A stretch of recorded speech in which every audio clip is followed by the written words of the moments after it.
ಸಾವಿರಾರು ವರ್ಷಗಳ ಇತಿಹಾಸವಿರುವ ನಶಿಸಿ ಹೋದ ಈ ದೇಗುಲಕ್ಕೆ ಪ್ರಕೃತಿಯೇ ಆವರಣವಾಗಿ ಗರ್ಭಗುಡಿಯಾಗಿ ವಾರಾಹಿ ನದಿ ತೀರದ ಬಸ್ರೂರಿನ ನೆಲದ ಆಲದ ಮರದ ಪೊಟರೆಯೊಳಗೆ ನೆಲೆ ನಿಂತಿದ್ದಾನೆ ಜಗತ್ತಿನ ಏಕೈಕ ತುಳುವೇಶ್ವರ.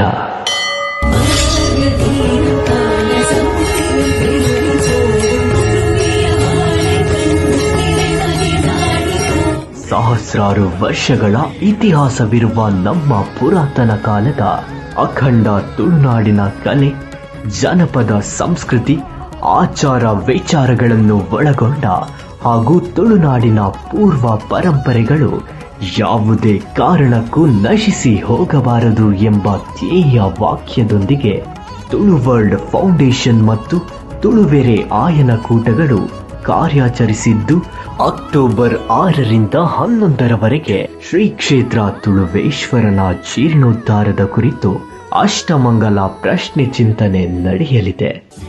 ಈ ಒಂದು ಐತಿಹಾಸಿಕ ಕ್ಷಣದ ಪುಣ್ಯ ಕಾರ್ಯಕ್ಕೆ ಊರ ಪರವೂರ ಗ್ರಾಮಸ್ಥರು, ತುಳುನಾಡ ಪ್ರೇಮಿಗಳು ಆಗಮಿಸಿ ತುಳುವೇಶ್ವರನ ಕೃಪೆಗೆ ಪಾತ್ರರಾಗಬೇಕಾಗಿ ವಿನಂತಿ.